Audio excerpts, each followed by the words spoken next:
Hello, and welcome to the Data Engineering Podcast, the show about modern data management.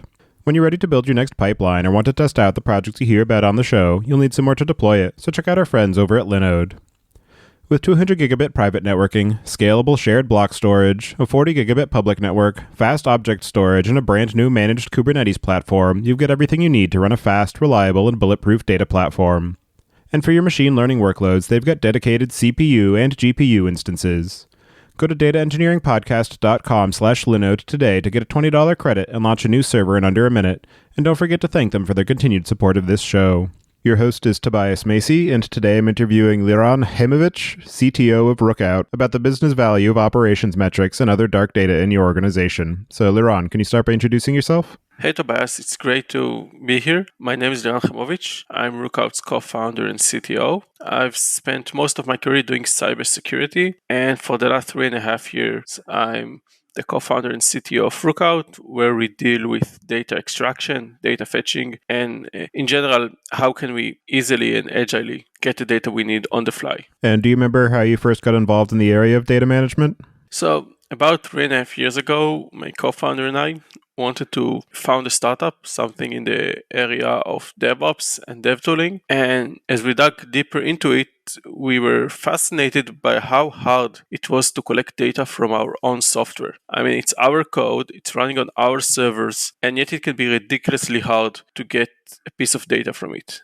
A stack trace, a variable value. And as we dug deeper into it with our cybersecurity experience, we came up with a novel new way of how can you extract the data on the fly without going through the traditional process of embedding the data extraction code into our application code. And so for the types of data that we're talking about, obviously in your application, some of the types of things you're looking for are log data or system metrics, but what are some of the other ways that that data manifests and the types of information that you might be looking to extract? So that data manifests in a very, very broad spectrum. As you mentioned, logs and metrics tend to be somewhat mid-spectrum. They are technical, but not as super deep. We're seeing on the one end of the spectrum business metrics, which are logins, signups, revenues generated, and so on. And we're seeing those metrics growing in importance as software in general is becoming a bigger part of the business. So do the metrics are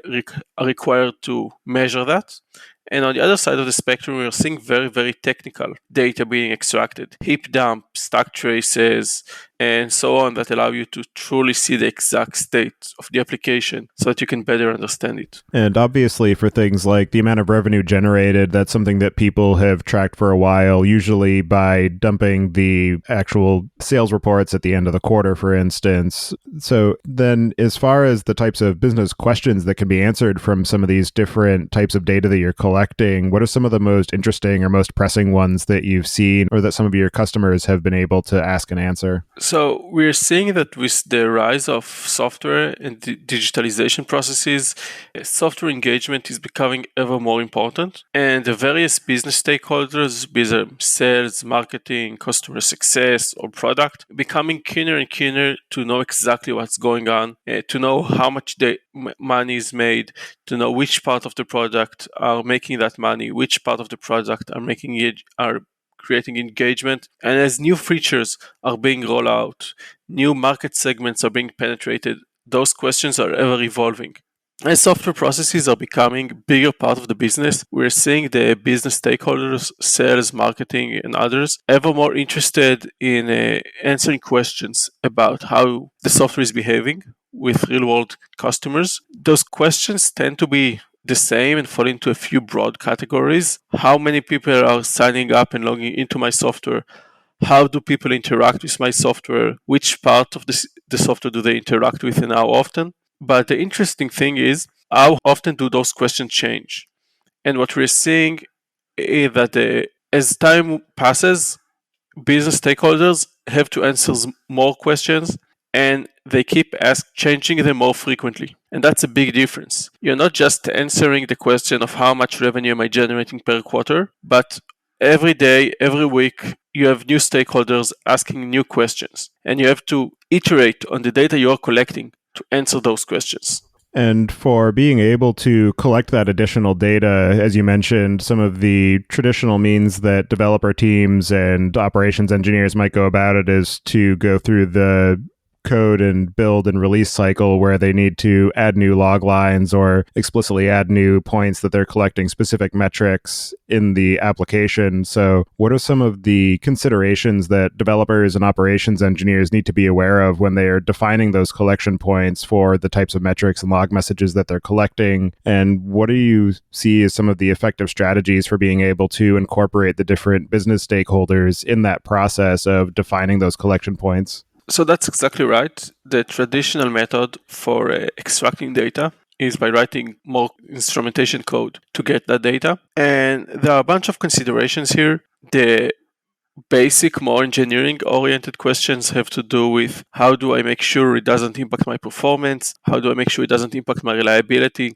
How do I make sure it doesn't change the program logic, that I'm not accessing a variable that looks like an attribute but is in fact a function? And with those elements, you just have to do traditional techniques, unit testing, QA testing, and so on. But at the same time, there are a whole slew of other considerations that have to do with security, data governance, compliance, as well as how do I route the data to the right stakeholder in the right format. And all of those tend to be tricky requirements to meet that require a lot of documentation of what is allowed and isn't allowed, and implementing that into the everyday engineering processes. And then another aspect of the type of data that you're collecting is ensuring that you have the appropriate context, because a single data point isn't necessarily going to be very meaningful unless you have some of the broader context, such as a single login session might be useful in some cases, but you want to know, has this person ever logged in before? What are they trying to achieve? And so what have you found to be some of the ways of being able to capture some of that context and define it? And then once it is captured, how to co-locate that information with the data after it's being collected and as it traverses different systems?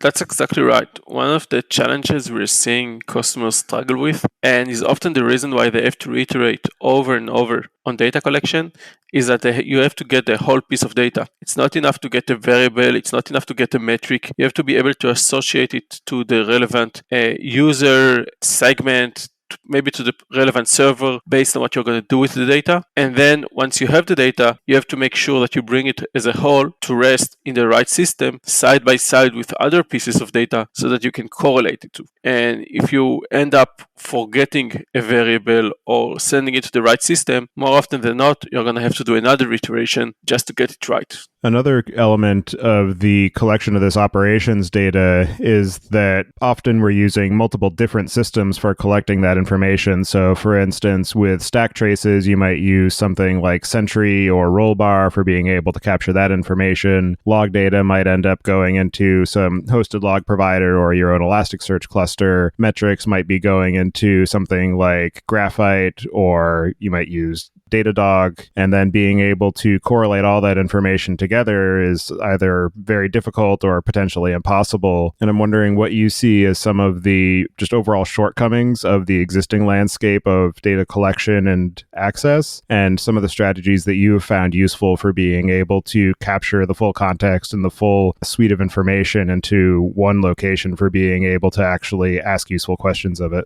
I actually think this is one of the necessary evil of a data-driven organization. The more stakeholders you have that need the data, and the more varied questions you use the data to answer, then it's inevitable that you will end up using multiple systems. Each system for the relevant stakeholder, each system for the relevant data and for answering the relevant questions. And we're seeing that most customers end up duplicating the data between systems. And that's okay, because no one system is a silver bullet, and no one system can process all the data effectively and answer all the relevant questions. But this is also making the entire process more challenging, because when you're sending the data out to multiple systems, it's becoming harder to know what data am I sending where, what are the compliance and regulations for each of those data sources and for each of the data targets, and how do I keep my costs in check, because every piece of data you collect is going to cost you something, and every additional target is going to cost you. And so while I think it's good, and we do need multiple targets, and it's okay to duplicate the data from them. We also need better tools to manage the pipeline, to manage data extraction, and to manage the way we send the data out to the various targets. And on that data extraction piece, I know that the platform that you're building out in Rookout is one solution to that, as far as making it so that you don't have to go through that full release cycle to add in new log messages or add in new metrics. But wondering if you can talk a bit about how that works, particularly in terms of onboarding some of the non-technical stakeholders in the business and the persistence or the overall workflow of, once you have defined an ad hoc metric or an ad hoc log line, how do you incorporate that into the next release of your platform? So Rookout is a data extraction tool that allows you to instantly see into your app and collect new information. That information can be in the form of log lines, it can be in the forms of metrics, it can even be in the form of entire snapshots of the application state. And Rookout is focusing on a few elements in that area.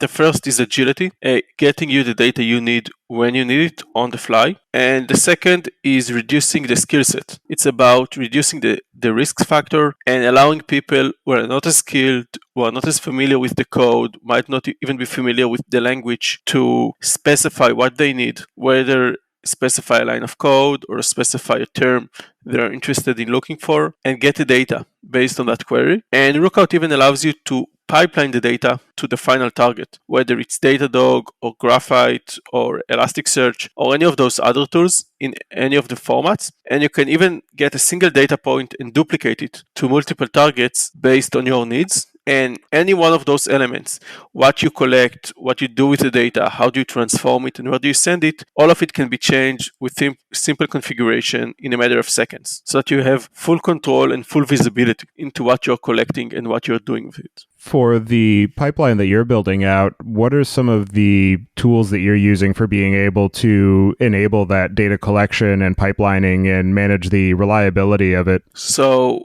Rookout is built on multiple services. The first resides within the customer's application and is essentially an SDK that allows you to extract the data on the fly from the relevant portions of the app. The second service is an ETL component written in Golang for efficiency, and this second service is in charge of the ETL process. It takes the raw data, reducts it based on security policies, transforms it to the relevant target format, whether it's JSON or XML or just a string, and then sends it out to the final target in the most efficient and simple way possible. And the entire process is orchestrated from a single pane of glass, the Rookout SaaS service, and this allows you to keep everything in check and implement various organizational and operational policies on the process end to end. For the full life cycle of the data collection piece, once you have defined something in the Rookout panel, is it then something that needs to be incorporated back into the code by a developer to ensure that it's included going forward? Or how do you manage the overall life cycle of these collection points? And what's the interaction between the stakeholders and the engineers for defining what the useful context and what the useful lifespan is of that collection point? Where is it something that's generally a one-off where somebody's just doing some quick sampling of the data? Or is it often something where they discover an additional data point that they need and then they want to collect that far into the future for the full duration of the application? That's a matter of taste. We're seeing various customers handling it differently. And on the one hand, there are various technical considerations, but even more importantly, I think it's a matter of personal preference. We're seeing some of our customers that prefer everything to be in Git. Everything should be as part of the source code. Everything should be versioned. Everything should reside in the same place. And those customers tend to set temporary breakpoints with Rookout, tend to iterate on them, tend to figure out exactly what the data they need is. And then once they've gone through the discovery process and they know exactly what they need, then they just implement it into the code in a single instance. On the other hand, we are seeing other customers that are very happy with having those configurable policy-based rules, collecting them the data they need. And for them, those breakpoints can be around for many months, collecting the data with no detrimental effect on performance or anything else. And then as the application continues to change, what are some of the risks of those breakpoints in Rookout being no longer valid as the particular source changes, or if they set a breakpoint on a particular line of code and then that line is modified in some way or removed by the just natural life cycle of the application, how does that impact the overall ability for Rookout to be able to collect that information? Rookout has multiple mechanisms in place to identify source changes. And so we identify if this file has changed, if this line has changed. And I can say for the most part, we're seeing that breakpoints are very, very stable.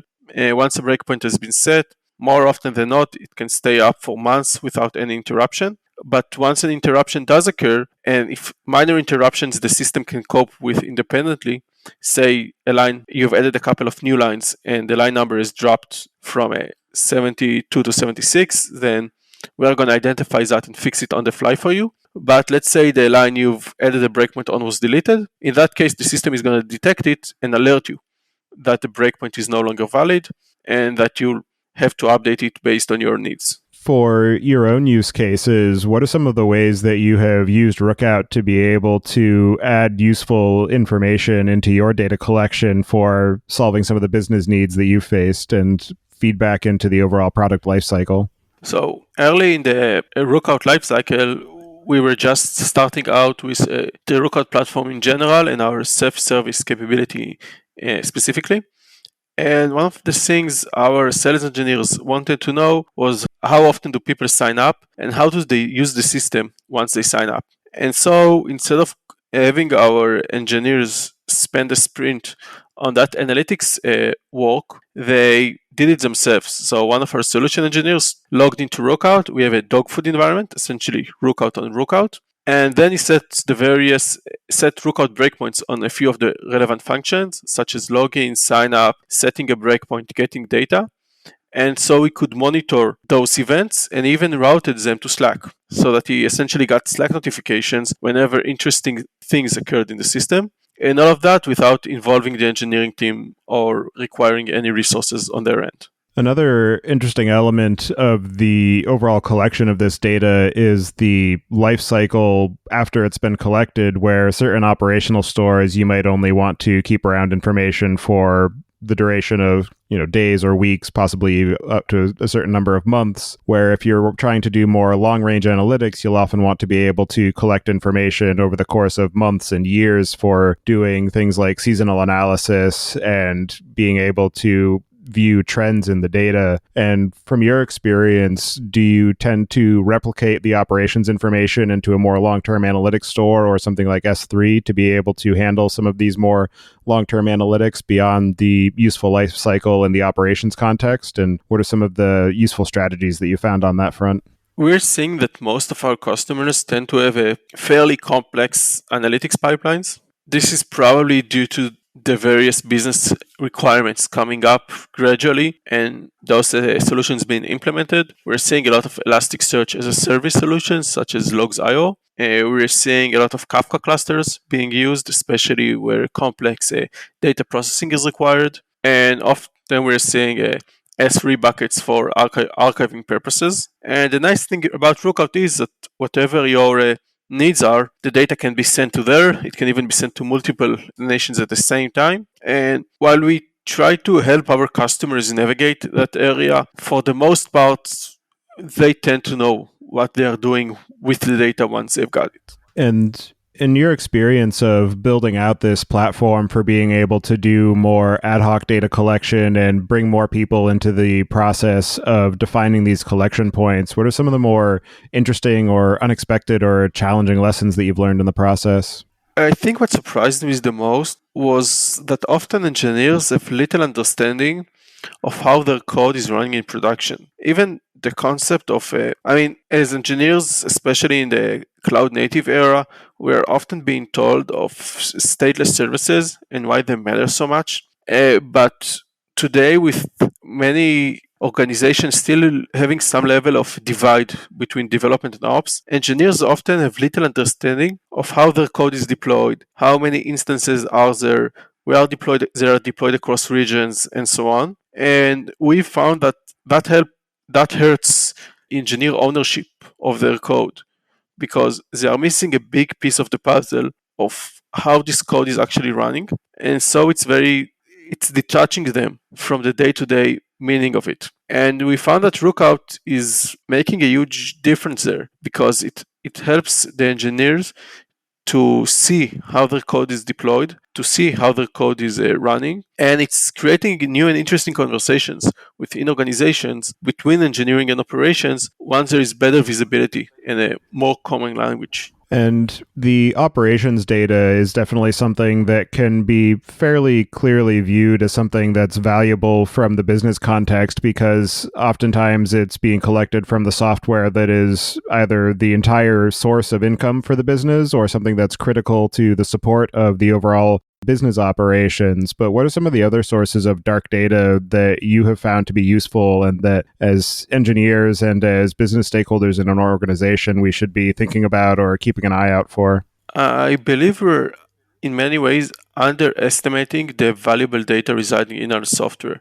As you've mentioned, software is becoming more central to the business process. There is an even more powerful truth, and that a traditional IT metrics are going away. With the move to the cloud, with the move to infrastructure as a service, even if you're on a private cloud, individual servers don't matter as much as they used to. Nobody cares how much free space there is on a hard drive or what's the CPU utilization in a single node. As we are abstracting away the hardware and often the operating system, software is becoming what matters. Take a look at serverless, for instance. There is nothing but software as far as we care. And so there is an ever-ending value and there is never any source of interesting information in our software, whether it's for designing new features, fixing bugs, monitoring the business performance, and it's all there ready for the taking if we just go ahead and get it.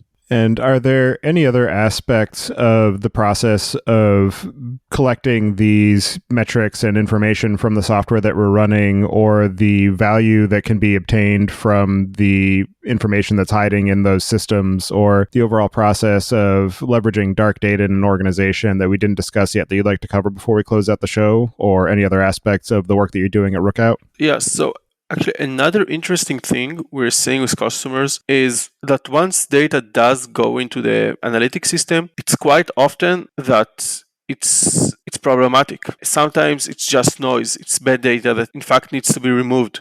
Sometimes it might be useful data, but they have no idea where the data is coming from or what does it mean. Sometimes, and we are often seeing that governing the data you already have, that's a huge problem all by itself of how do I gain understanding of what's the data that is in there, why is it coming, how do I clean it up, and those challenges are sometimes even harder than getting new data into the system. And again, we believe that a single platform, a single pipeline with full end-to-end governance is critical for meeting those challenges. Yeah, data governance and data lineage management is definitely one of the continuing challenges that's becoming ever more relevant as we add new and more varied sources of data and more complex analytics on top of it. Definitely. And are there any other aspects of this conversation that we didn't go deep enough into that you'd like to talk about some more, or do you think we did a pretty good job of covering it? I think we did a pretty good job. All right. So for anybody who wants to follow along with the work that you're doing, Liran, or get in touch, I'll have you add your preferred contact information to the show notes. And as a final question, I would just like to get your perspective on what you see as being the biggest gap in the tooling or technology that's available for data management today. I think the biggest gap is that the way we extract data is embedded into our source code. And as much as we've gone a very long way over the last decade or so, and we are delivering software at an ever increasing rate, we can only deliver software so fast. We can only change software so fast. And updating an entire server, sometime updating an entire fleet of servers just to flip a single byte in memory so that you can get a new metric, that's a huge waste of time, effort, compute power. And we need a better way. We need a way to extract the data we need without going through this terribly expensive process. Because as we become more and more data driven and data becomes ever more valuable, it's critical for us to be able to cheaply and easily get the data we need to do our jobs and grow our business. All right. Well, thank you very much for taking the time today to join me and share your perspective and experience on being able to separate out the data collection from the source code deployment and all the work that you're doing at Rookout. It's definitely a very interesting platform, and I look forward to seeing what you do there. So thank you for all of that, and I hope you enjoy the rest of your day. Thank you. You too.